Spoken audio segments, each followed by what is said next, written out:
Today she's here to talk to us about skin disorders and Parkinson's disease and potential biomarkers and risk factors. The one thing I just truly think that we underestimate here in the California sun is how much we are outside, how much that could potentially be damaging your skin, and what that means specifically if you have Parkinson's. So, without further ado, I introduce Dr. Anna Morenkova. Can you hear me?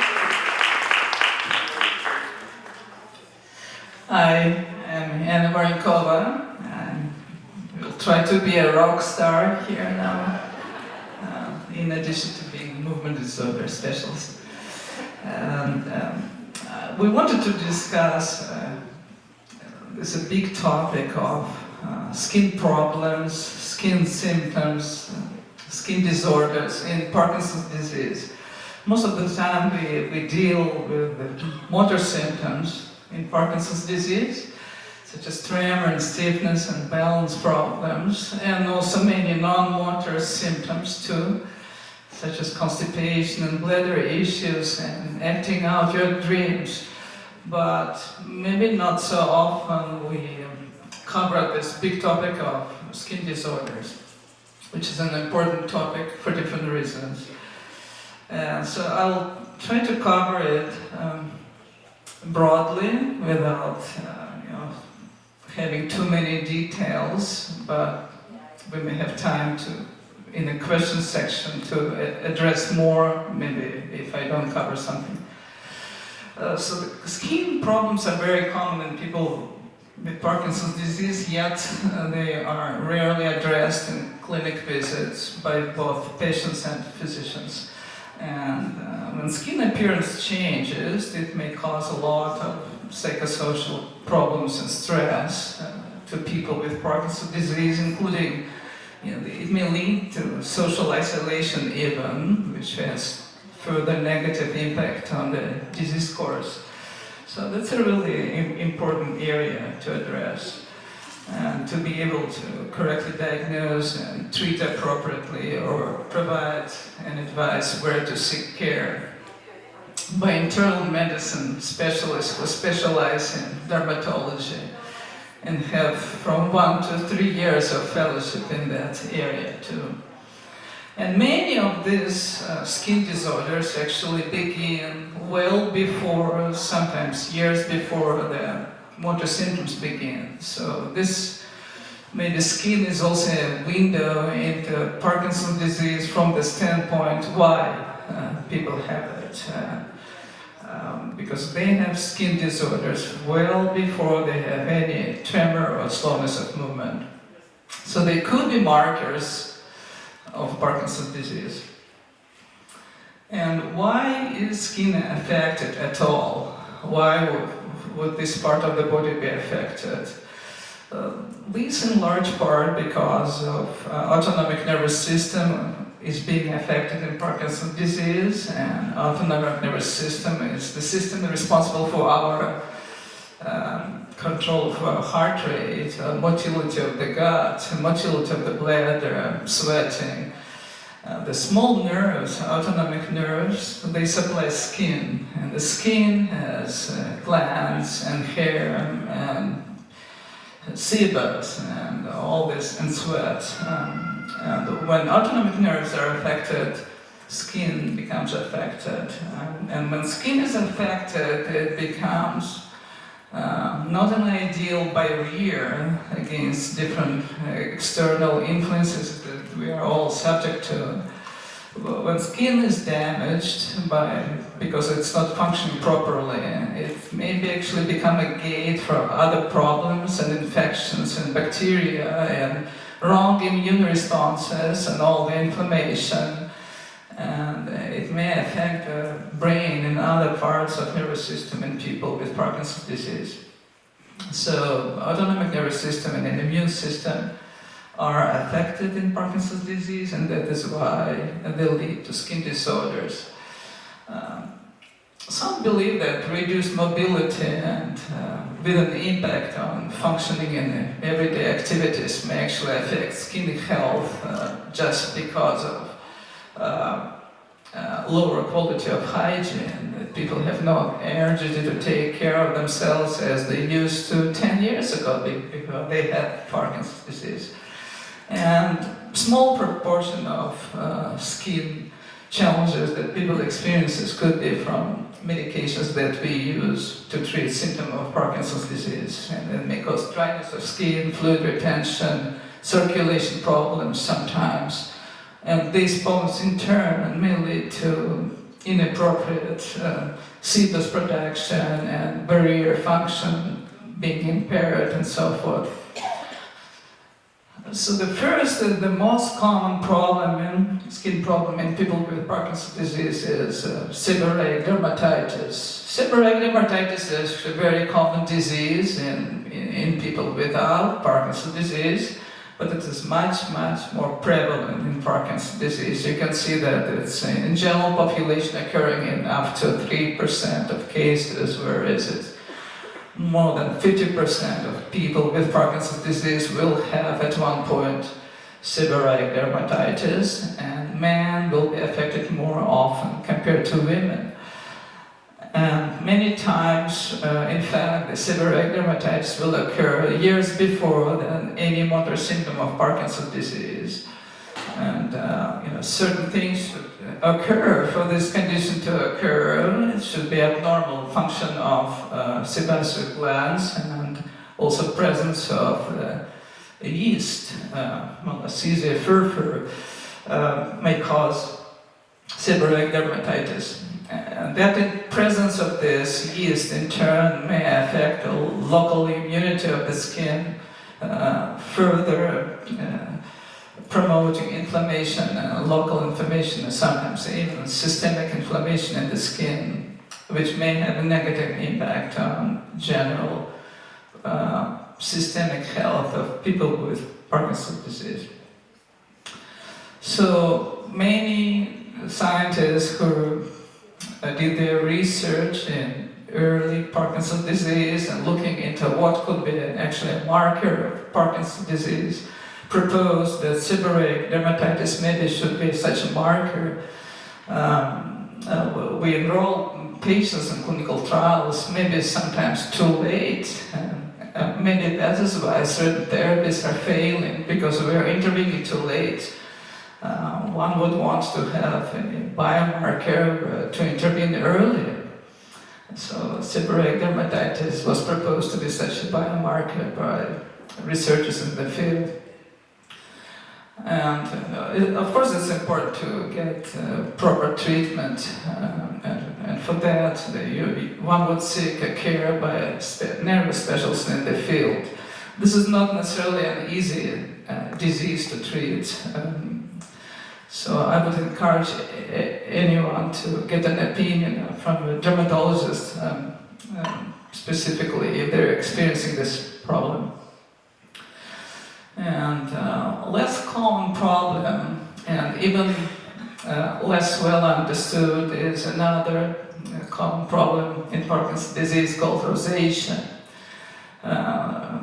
Fairly common disorder, and of course may occur in people without Parkinson's disease, but it's much, much more prevalent in people with Parkinson's disease. If one has rosacea, it is believed and it is demonstrated in several studies that these people have twofold risk of having Parkinson's disease in the future. So I guess that could be a marker of Parkinson's disease too, biomarker. But this condition occurs due to a combination of variety of factors, including vasomotor properties of the skin, vasodilation, vasoconstriction, circulation, and immune properties of the skin. So it's a combination of autonomic and immune functions that may get impaired, causing to this condition. It is not clear how that would put one at high risk of Parkinson's disease. Or maybe they're already having Parkinson's disease, that's why they have these skin changes. Some believe that impairment of gastrointestinal microbiome may give rise to certain bacteria strains that affect circulation in the skin and promote growth of microflora of the skin, further impairing a local scale health of the skin. So it's also not clear why would it affect face necessarily, not other body parts. So what's different about the face and rosacea and further risk of Parkinson's disease? That's not entirely clear. You see the picture here. Even less clear comorbidity, meaning disease occurring with a likelihood that there's just much likely than by chance, is bullous pemphigoid. This is a immune-mediated disease. This is due to antibodies attacking certain antigens in the skin, causing the picture that you're seeing here. So it's known that people with bullous pemphigoid are much more likely to have Parkinson's disease. At the time, they have a large proportion of people, if they are examined by movement disorder specialists, may have some non-motor symptoms such as rapid behavior disorder and even motor symptoms of Parkinson's disease. And you see the numbers here, how this prevalence of Parkinson's disease is in people with bullous pemphigoid is 17, almost 18%, whereas in the age-matched controls, 8-year-olds and older, it's only 3.5%. So here we have the opposite relationship. Parkinson's disease may actually be a risk factor for bullous pemphigoid. It would be very interesting to know why, especially given the discussion of the role of inflammation and impairment of immune response in Parkinson's disease, why it happens and what actually happens. And maybe these antibodies attack other areas in the body, not just skin. So we really know much less about bullous pemphigoid connection with Parkinson's than we know about rosacea and about seborrheic dermatitis. And of course, as many of you know, there are other skin problems in Parkinson's disease, such as, for example, dry skin, which would be due to impaired sweating, due to impaired autonomic function of Parkinson's disease. Again, may occur much, well before any motor symptoms of Parkinson's disease is if autonomic system is impaired. And some medications that we use for treating different symptoms of Parkinson's disease, motor and non-motor, may cause significant skin dryness, and these include an antigen that we use mostly for dyskinesia, sometimes for other symptoms, and trospium that we use for bladder control. I think I may need some water here because of dryness of the throat.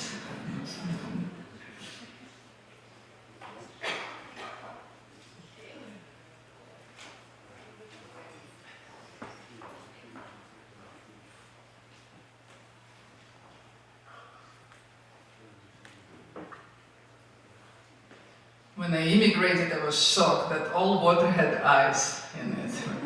It's not hard. And you have to chew it. So, as opposed to dry skin, some people experience severe excessive sweating, again due to dysfunction of autonomic symptom due to Parkinson's disease. The very common cause of increased sweating in Parkinson's disease, especially nighttime sweating that many patients complain of, could be actually reduced sweating in lower body part where longer autonomic nerves are affected, causing severe dryness. So upper body sweats to compensate for that dryness, to dissipate heat. So we need our sweating to cool our body. So it could be both, below the waist dryness and severe sweating of upper body, including the face and scalp, very uncomfortable. And another skin problem in Parkinson's disease is perioral dermatitis, skin irritation, cracking of the skin around the lips and mouth, typically because of local irritation by saliva. But this is more likely a consequence of the disease itself rather than any early symptom or precursor to the disease. And finally, I wanted to show this picture. And it's a relatively common side effect of medication amantadine, which causes this very unpleasant and sometimes extremely anxiety-provoking and stress-inducing skin disorder. It's called livedo reticularis. It may have very unpleasant appearance, and it's caused by amantadine. It is caused by other medications that we use for other diseases, and it can be idiopathic, meaning occurring without any medication. But in Parkinson's disease, that's the cause. This may have major cosmetic impact and kind of psychosocial disturbance if skin look has this appearance. Legs are more commonly affected, and people may be embarrassed to wear shorts or skirts. Arms sometimes and back may be affected as well. The symptom itself, most of the time, is not necessarily physically disturbing, and most of the time is not associated with any pain. It may be associated with fluid retention too, that it may be uncomfortable. But for reassurance, we will say that if the medication is stopped or gradually reduced, this would be a reversible symptom. It will not stay. So this typically, in my experience, helps people to stick to this therapy if that's helpful. This is not something irreversible. There are different theories as to why this livedo reticularis, that's how we call it, occurs. But what happens is there's just circulation problems due to inappropriate dilation and constriction of very small vessels in the superficial skin, arterioles, venules, capillaries. There's a slow flow, dilation. That's why the skin has this mottled appearance. And interestingly, it does not depend on the dose, or not only on the dose. People may develop it from very low dose, or maybe only develop when the dose is higher. And we may stop the medication, and if we retry several months later or several years later, it may not actually occur again. So this is not something that should be avoided just because of this symptom. And the big topic, of course, that I was debating, should it be first in this presentation or rather at this second half of this presentation, is melanoma and Parkinson's disease. This is an extremely interesting association, and we still do not know why association exists. As many of you know, and I think we discuss most of the time during clinic visits, that people with Parkinson's disease are at high risk of melanoma. And actually, people with melanoma are at high risk of Parkinson's disease. And the connection is fairly strong, to the point that first-degree relatives of people with Parkinson's disease are at increased risk of melanoma. And the reverse is also true. First-degree relatives of people with melanoma are at increased risk of Parkinson's disease. And the risks doubles, actually, for melanoma if one has Parkinson's disease. That typically sounds like a very scary conversation initially, but you have to keep in mind that both melanoma and Parkinson's disease are very rare diseases. The risk is higher than the general population, but it's not an absolute high risk. It's just much higher for those compared to those who do not have Parkinson's disease. But of course, this has major implication for future care. Once one is diagnosed with Parkinson's disease, they have to have every 6 months or every 12 months full body skin exams to screen for that and to monitor, because they are twice as likely compared to someone without Parkinson's disease to get melanoma. And again, I just want to emphasize that the risk itself is not high, but it's just different from general population. And Interestingly, people with Parkinson's disease are at lower risk for other cancers, for which there are several theories and explanations, but they are at higher risk of melanoma. The exact cause is not known, but there are different theories. Let's see, first of all, we have alpha-synuclein, which is abnormally misfolded in Parkinson's disease. It's present in the brain. We know that's present in the skin. And the fact of its presence in the skin probably is the strong, indicator that it does something to that skin. Maybe it affects immune properties of the skin. Maybe it affects ability of the skin to resist developing cancers. We know that synuclein itself is involved in synthesis of melanin, which is a pigment produced by melanocytes, which is the cells that give rise to melanoma, skin cells.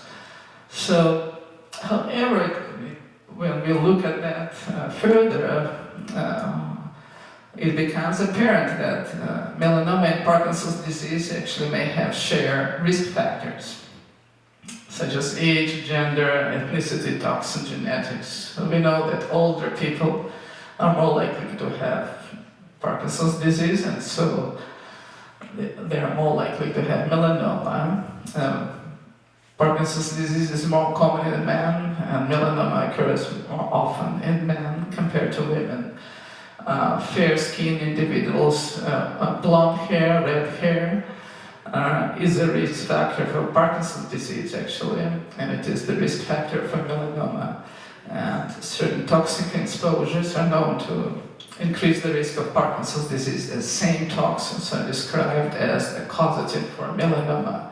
And of course, there are different genes, and later I will give the list that is described that certain genes that are mutated in certain forms of genetically determined Parkinson's disease have connection to melanoma risk, and they're present in people with melanoma.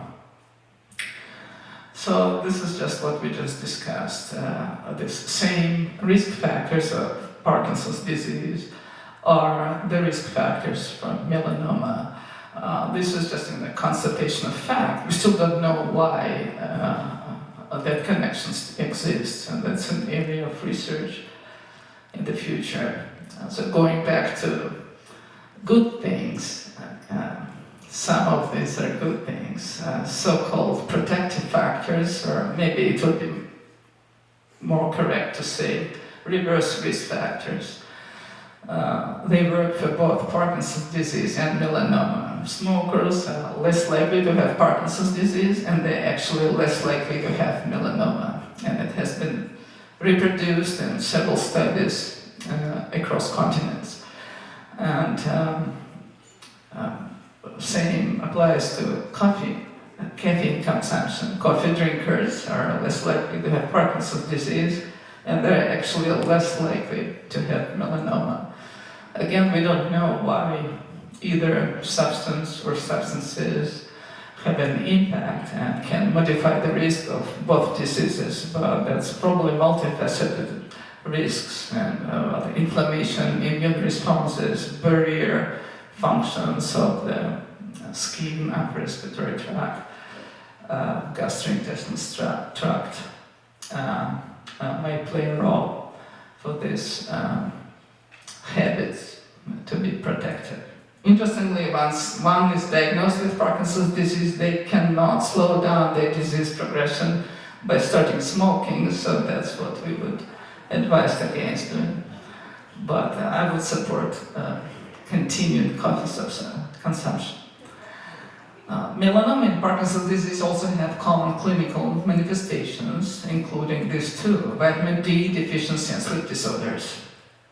There are low vitamin D levels occur in people with melanoma and Parkinson's disease, and deficiency is associated with increased risk of both conditions, and severity of conditions is believed to be higher in people with low vitamin D level. Vitamin D has multiple functions, including immune response and control of inflammation. It is involved in other immune-mediated inflammatory diseases such as multiple sclerosis, for example. So having low vitamin D levels somehow increases the risk of both Parkinson's disease and melanoma. And sleep, both sleep quantity and quality, are connected to high risks of both conditions, Parkinson's disease and melanoma, and also to severity of these conditions. And there's no really good explanation why that would be. So probably there could be other confounders and the kind of consequences of impaired sleep affecting certain functions and biologic mechanisms in the brain that would cause both conditions. And here is these genes. There are several genes here, 8 genes that are well described, including their functions, that we have a relatively good understanding of what these genes do in the brain. These are genes of genetically determined Parkinson's disease of different kinds. These are very different conditions. All these genes and their mutations are detected and demonstrated in people with melanoma. So the function of both genes could be shared in these two conditions. Maybe that's the answer why people with Parkinson's disease have high risk of melanoma and vice versa, which is also true. And finally, there's other cancer-related genes that have implication of the risk of Parkinson's disease. The last gene actually has an implicate MC1R, the last on this list. This is something that determines the red hair color, and we know that blonde and red hair color carries high risk of melanoma and Parkinson's disease. So both people with Parkinson's disease and melanoma may carry a mutation in this gene. There are different layers of this topic, so this gene is responsible for very diverse functions. But one of them probably is melanin synthesis and replication of melanocytes and responsiveness of melanocytes to outside influences that may trigger a normal melanocyte to become cancerous. There are other genes described that are not related to cancer or Parkinson's disease, but responsible for different aspects of metabolism, including liver metabolism and gastrointestinal functions.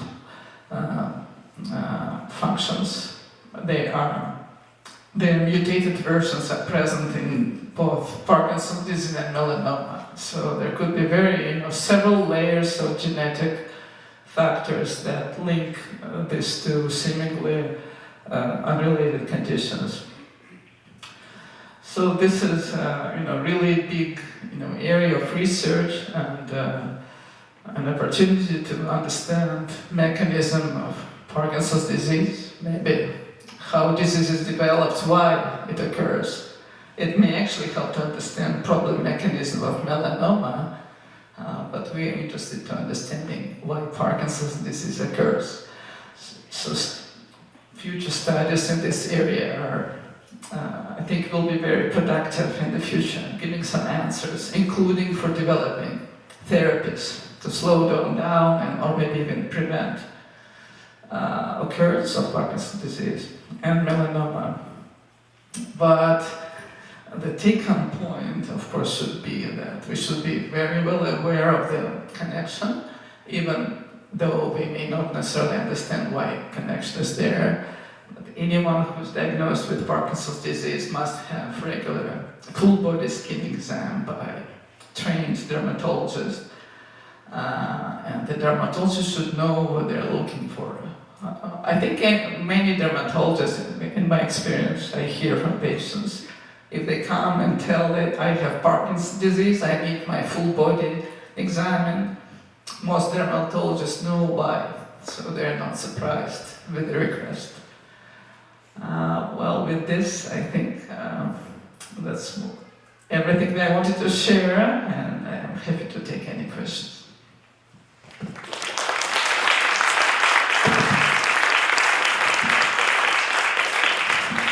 we'll go ahead and take questions. You can raise your microphone so we can all hear. But Dr. Morenkova, I will gladly say, as a person who runs a Parkinson's organization, there's not a whole lot of information that I haven't heard. Your presentation was wonderfully refreshing. I have not heard a lot of this information. Thank you so much for sharing all of your expertise with us.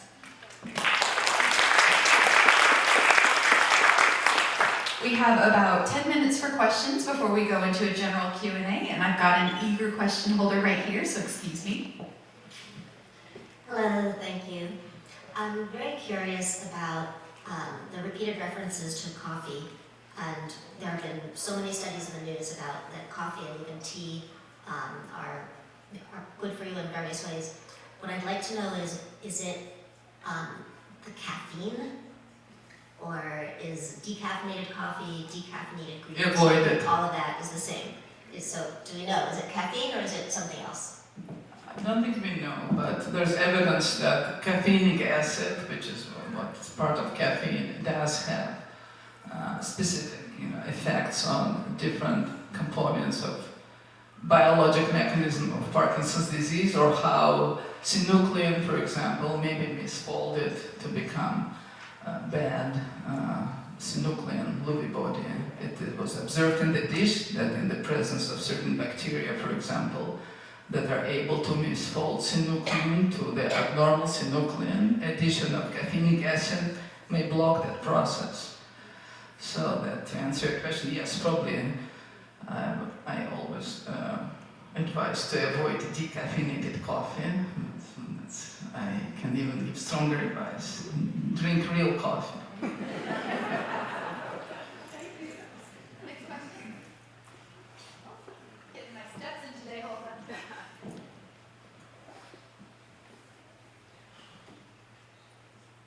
Thank you. Dr. Morenkova, I know so many people with Parkinson's who have all different kinds of cancer, a lot of them. Are there any other cancers that there's a higher prevalence of Parkinson's, or any thought as to why? Are you talking about skin cancer? Are you asking about skin cancer? Not skin cancer, lymphoma, breast cancer, uterine cancer, all different kinds of cancer. It just seems kind of prevalent in the people that I talk to. Well, the dogma is that actually all cancers are less prevalent in people with Parkinson's disease compared to general population except melanoma. This in part is related to that one of the genes of Parkinson's disease is also a tumor suppressor gene. It suppresses growth of tumors. But I think if Dr. Dorsey was here, he would say, well, that's because of an environment. Maybe the high prevalence that we see more and more in people in general, including in Parkinson's disease with different cancers, is a result of their lifelong toxic exposures and so forth. Probably there are genetic links to certain types of cancer, maybe occurring more frequently actually in people with Parkinson's disease. And the explanation for that is not there. Thank you. Next question. Oh man, yeah, gotta get those steps in. I have two questions. Is it common to have skin cracking on your hands and spontaneously bleed?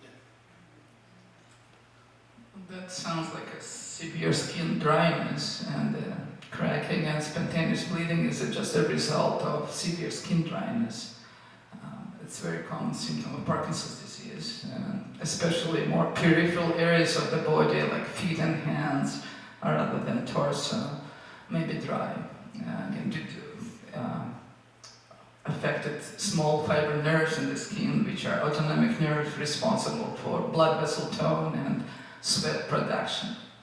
And the other question was for night sweats, let's say on your chest but not the lower part of your body that you mentioned. That you said is common. What do you do about it? Well, first of all, I think what you do about it, you make sure nothing else is causing that. We shouldn't blame everything on Parkinson's disease. In the regular visits, you may get in this mode that everything is from Parkinson's disease, and it is multi-system disease, and it's a day and night, all functions are affected. But when things such as weight loss or swallowing difficulty or increased sweating at night are brought up, we should kind of stop and remember that there are other organs in the body, and that could be a result of other processes and inflammatory, infectious, cancers, and so forth. But the upper body sweating, sometimes profuse sweating in Parkinson's disease, may occur for different reasons, including impaired central autonomic organs in the brain, such as hypothalamus. But they often occur as a result of excessive dryness of lower body due to small fiber autonomic neuropathy. And since you need to dissipate heat, upper body sweats more than average to become noticeable and disturbing. Next question. I'm wondering, I all of a sudden have high cholesterol. Is there any evidence that Parkinson's causes high cholesterol? I don't think so. It runs in my family, so that maybe where it came from. I thought you would ask whether medications for high cholesterol, statins, are good or bad, and there's a controversial, evidence. When you were talking, my daughter had melanoma on her back when she was in college. My daughter had melanoma on her back when she was in college, and I had Parkinson's. So you were speaking about that. That was kind of interesting. But you should reassure her that although her risks of Parkinson's are a little higher, just because of you having Parkinson's and her having melanoma, it's still a low risk, so it shouldn't be alarmed. Next question.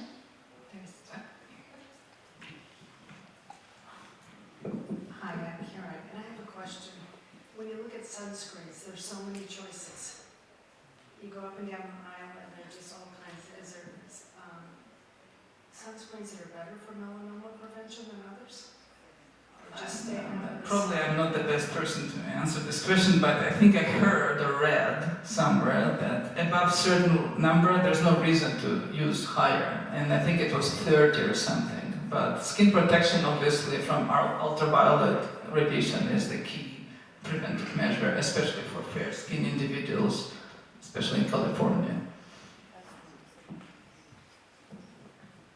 Next question. All right, well, if there's no further questions for Dr. Morenkova specifically, I'd like you to go ahead and give her a round of applause. Thank you so much. Perfect. Okay, so we'll go ahead and start our general Q&A. We have about 20 minutes, so all those burning questions that you've been having in the back of your brain, whether it was medication specific or general questions about the presentations, I am here to run. I'm getting my workout today, so go ahead, raise that hand. Let's get to asking. Here we go. Thank you so much for the presentations. I was wondering if each of the doctors could comment on the potential of ambroxol for Parkinson's patients who have the GBA1 mutation.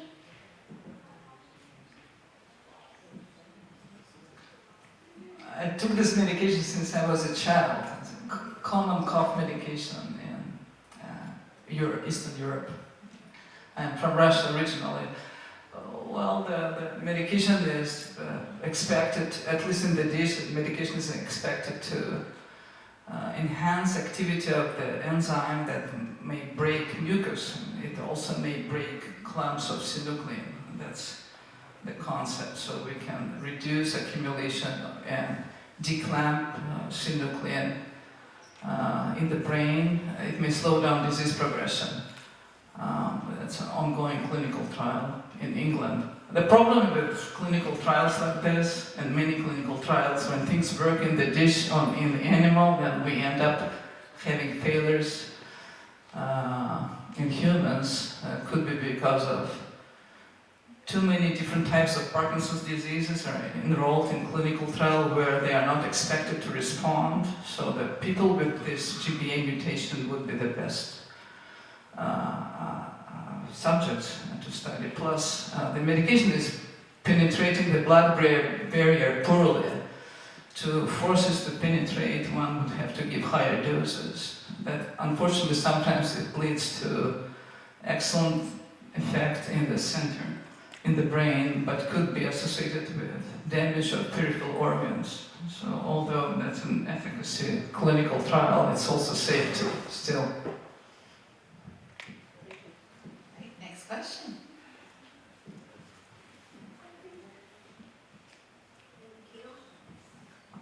This is probably a neurologist question. I have been reading books by a doctor named Dr. Amen, Daniel Amen, and he has a scan called a SCAT scan. What is the difference between what he is using and what is normally used for Parkinson's?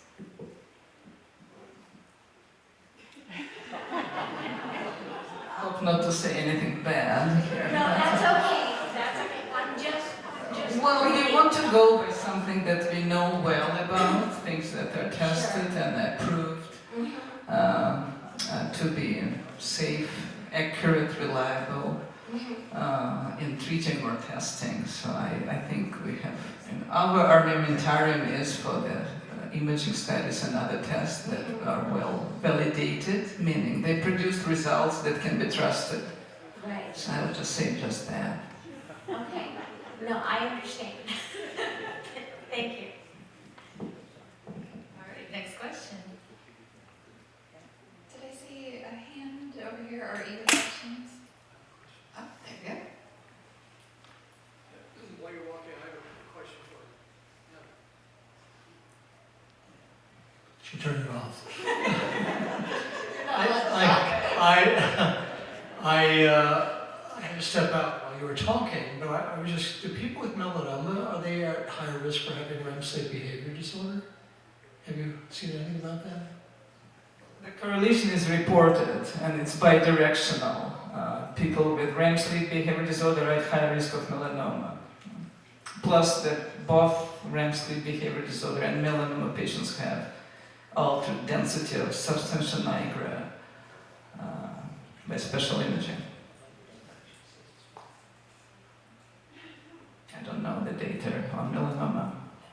So people who have REM sleep behavior disorder has been tested and they've been reported to have impaired sense of smell far more commonly than the general population, which is another so-called prodromal or non-motor sign of Parkinson's that's gotten a lot of attention. So I'm just curious if that shows up in melanoma or not.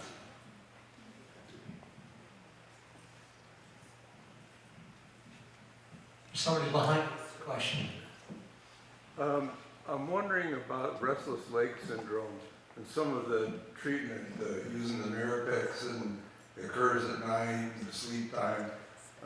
Is there any relationship between Parkinson's and The relationship is that both these medications, so-called dopamine agonists, Mirapex, Requip, and rotigotine, Nupro, have all been FDA approved for the treatment of restless leg syndrome. They were first approved to treat the symptoms of Parkinson's disease. To my knowledge, and this has come up more than once over the years, people who have restless leg syndrome, which is this uncomfortable sensation that people have when they're usually in their legs at night or when they're during the day when they're lying down, it's alleviated by moving around. I have not seen any indication that those people are at increased risk to develop Parkinson's disease later in life. People with Parkinson's, fairly common, they have similar symptoms. So there's some clinical overlap, but there's no clear indication that if somebody has restless leg syndrome that they're going to develop. They have a higher likelihood of Parkinson's. I should add, though, that people who have just restless leg syndrome and not Parkinson's who take those dopamine agonist medications, there are two things of caution. One is that it's increasingly recognized that those medications can they tend to enable the symptoms to become more persistent. This phenomenon called augmentation. So even though years ago those medications were the top choice, oftentimes for the treatment of symptoms of restless leg syndrome, there's been a complete reversal, and now the restless leg syndrome society is saying, no, let's try to avoid those medications. And also the side effects of impulse control disorder, compulsive behavior, can occur in people who just have restless leg and not Parkinson's. The buying, excessive spending, and gambling, and all sorts of addictive type behaviors can occur with those medications in restless leg without Parkinson's disease. Interestingly, people who have Parkinson's, who have hallucinations, which can be brought out by medications, people who have restless leg who take those medications don't usually have hallucinations. That would be uncommon. Thank you. Next question. As medical professionals, your opinion matters on this subject. However, I understand that if you cannot answer, then I completely understand. What is your view on THC and CBD for Parkinson's treatment? Well, people have been using it forever, including before it was legal in California. They were using cannabis in some fashion. Years ago, one of my colleagues and I wanted to study it, but this was before it was legal in California. It was such a hassle that we gave up. There's other legal barriers to it. I think the bottom line still is that, yeah, there's some evidence that it can be beneficial, but it hasn't really gone through any kind of careful, extensive scrutiny in terms of what are the benefits and what are the potential risks. We know that they're not risk-free. Using cannabis on a chronic basis is not risk-free in terms of impact on brain function in the long term. So if people want to take it, they do. But I don't recommend that people use THC cannabis. CBD is more benign, but again, I'm sort of out in the woods with that in terms of data supporting efficacy. Do you have a different opinion? I think the main concern would be, in my opinion, at least for now, based on what we know, we don't know if use of these substances is going to expedite progression of cognitive impairment component of Parkinson's disease. So if someone is 55 years old diagnosed with Parkinson's disease, I would be very careful. I would advise against using cannabis for sleep, for example. This person is going to live 30 years and we don't want them to have cognitive impairment sooner than they would. Also the concern of, I have patients who use CBD for sleep, for example, where every single sleep aid or sleeping pill failed and they are up all night and they take CBD and it works. The problem is that the dosing in all the formulations that are available everywhere, candies and cookies and all this, very inconsistent from dose to dose, from the same batch, to the point that they may stay up all night or next day they will sleep in till 2 p.m. So that's concerning too. We don't really know how much of the substance is there.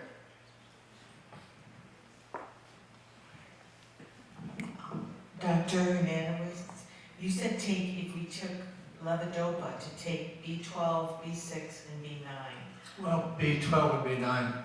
Well, B12 and B9. B6 is okay. How much and why are these vitamins helpful?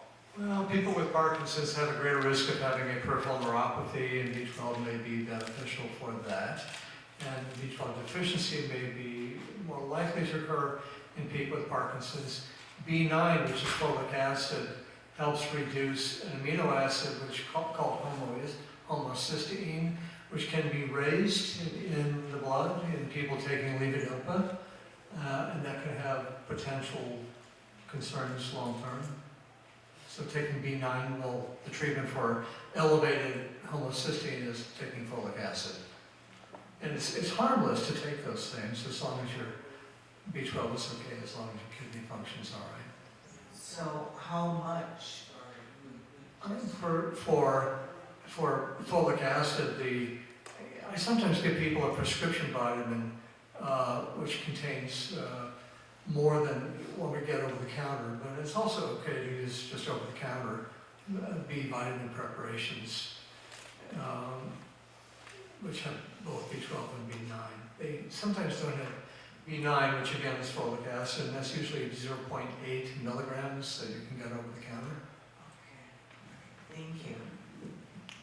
I just want to add some chemistry to this topic. So for levodopa to become dopamine, it should be cleaved or modified by an enzyme that is involved in specifically that conversion of levodopa to dopamine. And that enzyme utilizes both vitamin B12 and B6 for the process, so they could be consuming more of it from the blood, and that's one of the reasons one may become deficient in both.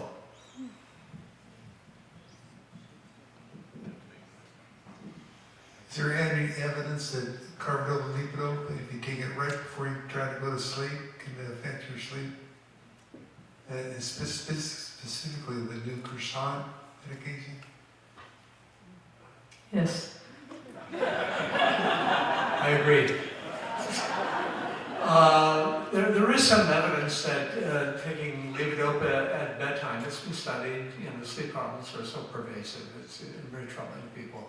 But there is some evidence that people take levodopa at bedtime. I was kind of a non-believer of this, but there was some study quite a while ago that people taking the so-called Cinnamon CR, control release, at bedtime had improvement of their sleep. There was also one study that came out of Portugal, Lisbon, a group there, that these dopaminergic medications, levodopa, can influence dream content and not in a happy way. They can make dreams more exciting. Somebody's trying to hurt me. Somebody's trying to bite me. There are animals chasing me. They published that years ago. I don't think it's been replicated, but it does, according to their study, people would wake up and then write down their dreams, and it seemed to be more negative than people taking Parkinson's medication, levodopa specifically. Okay, next question. Thank you both, all three, for being here today. I really appreciate it. You're welcome. I have a question, actually two questions. Several years ago, I was in a clinical trial of Cedars-Sinai for loriglutide, checking its effectiveness, and it seemed to really stall my progression of Parkinson's. And you kind of alluded to that in your presentation. I'm not diabetic, and I'm not grossly overweight, so I can't get that glutide of Ozempic or things like that. Is there any other alternative that's similar to that I could get? These are so-called glucagon-like peptide agonists, Ozempic being one, or glutide another. The other one I mentioned, exenatide, is another. There's several.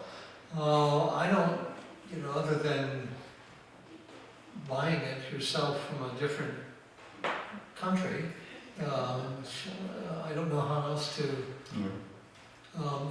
These drugs are quite interesting. They're also being looked at for addictive type behaviors, not just eating excessively, but also excessive use of alcohol or drugs. They're being examined for that.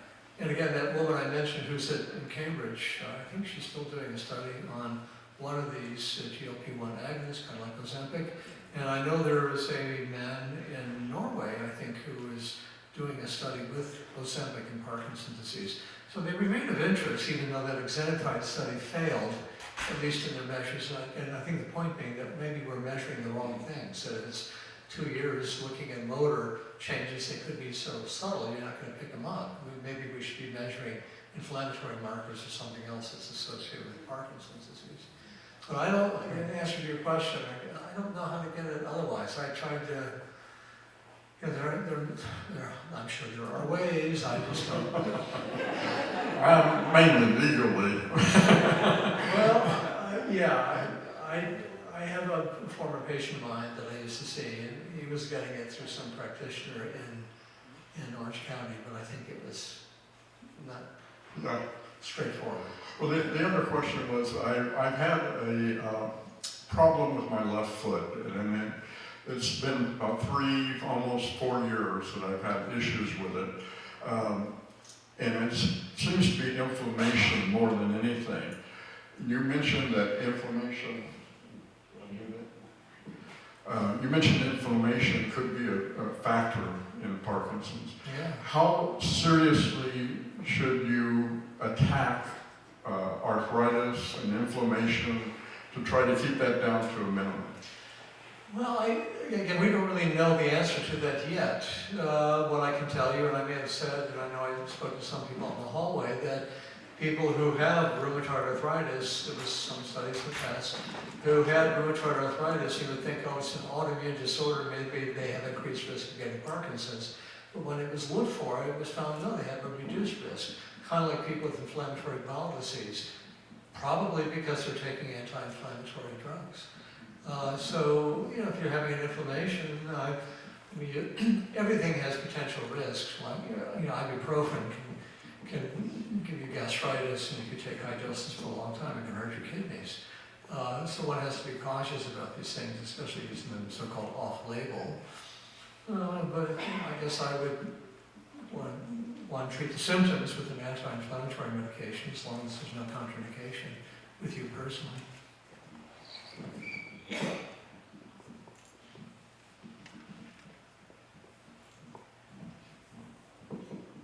Hi.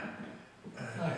Typically, every spring, Consumers Report comes out with a scientifically determined effectiveness of the variety of sunscreens. And they're, yeah. And so I'm curious, you know, like the top rated screen is like 50% blockage. I'm just curious, what is the recommended exposure of us to the sun? And you know, how hard should we fight to get protected from it, or to limit our exposure to the sun? I think this question has multiple questions in it and layers. About the numbers, the protective, I don't know. I think there's some evidence published several years ago that above certain number there is no benefit of extra protection, increasing that number. Plus it's important to also pay attention where this was tested, what was the actual evidence to support use of this or other remedy or cream or anything. But the other question is about sun exposure, that you need vitamin D, in part it may be synthesized in the skin, but in general it is not synthesized only in the skin, and vitamin D is important. So you can get this kind of light exposure, not in the sun, but utilizing other light. So light therapy, that probably would be safer than natural sun exposure. Okay, thank you. People get skin cancer, including melanoma, outside of California, in places that are not sunny. Sorry, there was a brief follow-up question by Betty saying, is red light therapy a great place to get vitamin D?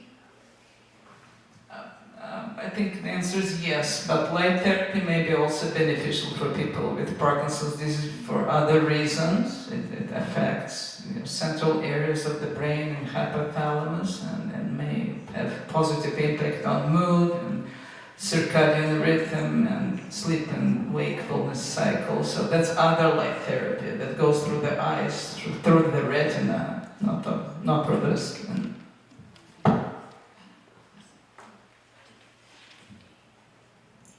I'm going back to the B vitamins. I read an article that B1 was probably beneficial for someone with PSP. Can you comment on that one? Well, I think there's other data that it can be beneficial in Huntington's disease also. But that's not the vitamin B1 that we take by mouth and get absorbs, goes to the brain. And that's the B1 that's in the brain and then maybe needed for certain cells to function properly. I think the teaching is that vitamin B1 is, all the food in the United States and developed countries is supplemented by vitamin B1. It's hard to get deficient.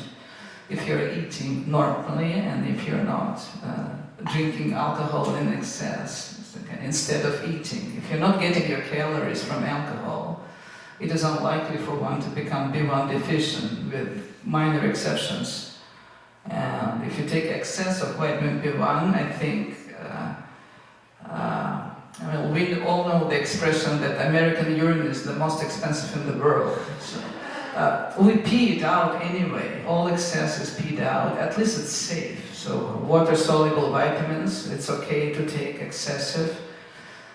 You will not harm yourself except vitamin B6 that should be avoided in unusually high amounts.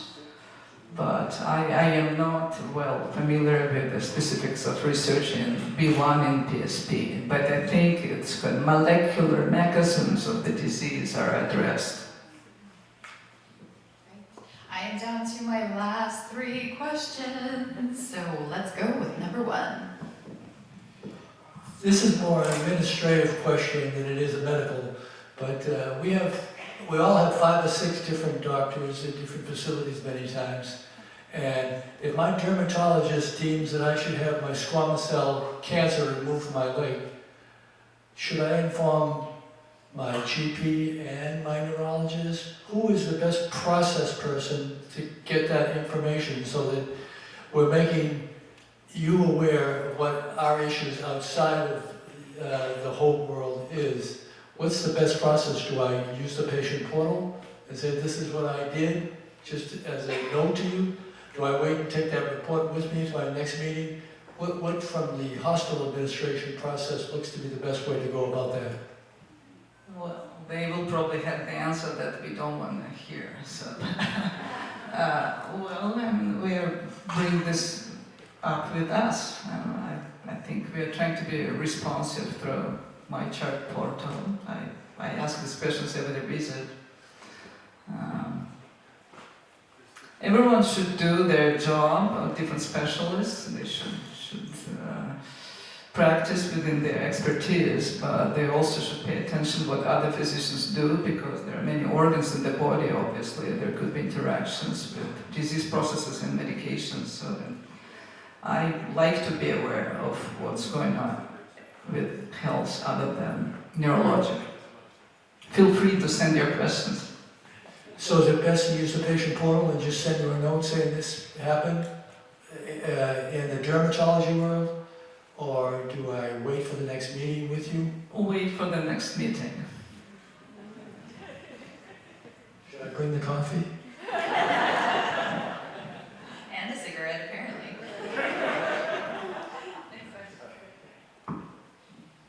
What do you feel is the relationship between Botox injections and PD? It cannot cause it, probably. So, there is use on occasion. So, for example, people who have excessive drooling, which can be difficult to control with oral medications, although I try those first. I usually try a medication just on a Q-tip that can be swabbed underneath the tongue to reduce the saliva output, and if that's not effective, I sometimes do injections of Botox into the parotid glands on both sides, done it for years, which can be helpful. It carries some risk. You get poked with a needle, that's a risk of infection or bleeding every time you get poked with a needle. May not work, but it's a reasonable thing. It's been done for years and years. The indications otherwise for Botox in somebody with Parkinson's disease, I think, are fairly restricted. It's uncommon that somebody with Parkinson's, I'll tell you, I have some patients with Parkinson's who have dystonia in their toes, that their toes are curling, and it makes it almost impossible to walk or stand, and that doesn't typically respond well to medications, and I will sometimes use Botox injections to treat the limb dystonia. I don't inject the bottom of the foot because that hurts like hell. You can get to those muscles going through the side of the leg, and that can be beneficial. So those are probably the 2 things that I treat occasionally with Botox injections. Anything else? All right, we are down to our very last question, and it actually comes from the Queen Bee herself, Ms. Lauren Simmons. When you talked about carbidopa levodopa interfering with sleep, is that because of the fluctuation of it in the bloodstream? Because I know I've got Vyalev right now, but prior to that, I would wake up in the middle of the night, with sweats, and I didn't know if that was due to a drop in dopamine, because it's not happening anymore. Thoughts? Well, if you're on Vyalev, which is a continuous administration of a precursor to carbidopa and levodopa, and that symptom has been alleviated, I would assume it's from the medications becoming low. I mean, they don't last very long, right? When you take a tablet of conventional levodopa, the downside, although it's been a huge impact on treatment of symptoms of Parkinson's, the downside is twofold. One is that the medication, you can take it 3 times a day initially, but as time goes by, people find they have to take it 4 times, they have to take it 6 times. So the duration of benefit during the day can diminish. Not to suggest that people don't respond to medication anymore. That's a false notion that's been propagated forever. That's not true. So I would assume that the symptoms are alleviated by Vyalev, then yeah, that's probably from fluctuations of dopamine levels. There was one person in the back who kept raising her hand, and I kind of hate. There are 2 people. Can we? Okay, you are the last question. So there's the person in white and the person in blue. I wrote this down, so hopefully it will come out not too confused syntactically. I encountered, you mentioned the frozen addicts that Dr. Langston wrote about. I encountered my first mention of that in an article about the ban reversal on trichloroethylene. And I'm just curious what the discussion is around prevention when it comes to those environmental factors like pesticide, like paraquat, like trichloroethylene, when the policies around those substances seem to be able to change so quickly. Well, for example, paraquat is illegal to use in China. I don't know if you were at our symposium in January, but it's not illegal to fabricate and sell it to the United States, which buys it. And if you talk to Ray Dorsey about this, he gets very excited about what are we doing to ourselves and the stuff that we put into the environment, whether it's not necessarily just paraquat, but all sorts of things, including organic solvents like trichloroethylene. The data has been accumulating at least since the 1980s that these environmental factors are probably, for some people, the source of Parkinson's disease and maybe other things as well. I know this is a very hard problem to fix when people, it's very well established that using spraying crops, for example, has been done forever, and we know that people who live close to that are more likely to get Parkinson's disease, or people who are engaged in crop dusting are more likely to get Parkinson's disease. That's published, that's known. But that's a policy change that I think that's going to be a tough uphill battle, unfortunately. I think what we can do ourselves is what Ray and Michael write in their book, which is take steps to avoid that stuff. Don't live in a golf course, as sad as that sounds. Don't live next door to the freeway if you can, where there's other air pollutions, and that's also been identified as an exacerbating factor for not just for Parkinson's, but it was published recently by a group at the University of Pennsylvania that it seems to increase Alzheimer's pathology, air pollution. So I don't know if we can march on Washington or something, but we can take steps personally in our lives to try to avoid these things. Thank you. Yep. Now the last question. I was backing up to the comment about carbidopa at bedtime, and I wondered about the Vyalev pump and whether we should turn it off at night or just lower it, or. Well, what do you say, Mr. Vyalev?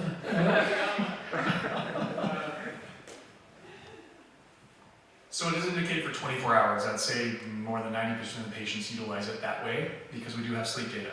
It was specifically studied for improvement in sleep. It is optional though. You can use it 16 hours during the day if you like, but most people do find that added benefit of not only the sleep, but morning reduction, morning akinesia, that stiffness and slowness in the morning. So. Okay. All right. I was just thinking that the woman who left, saying that she has Parkinson's or somebody else, several family members, and as I was thinking later, I wish I had asked her, where did you live? Where did you grow up? Are you from a farming family? I wish I had asked that question. Absolutely, especially as you alluded to the presentation with Dr. Oken and Dr. Dorsey that Hope graciously hosted back in January, did find high correlations between being diagnosed and living in those types of areas. Well, everybody, let's give Dr. Morenkova a huge round of applause. My goodness. Thank you to Tim Steele from AbbVie for also being on our question and answer panel. Thank you so much to Neil, to Supernus, to AbbVie, and to Medtronic for being our Platinum and Gold Lover sponsors. Thank you to all of our vendors and exhibitors here today for being a resource for people with Parkinson's. Thank you so much to my Chapman Doctor of PT Program volunteers. Thank you so much for coming and helping us this morning. And of course, last but not least, thank you to all of you. I hope you have a wonderful day. Please feel free to go peruse one last bit of resource, and please enjoy the rest of your day. Thank you.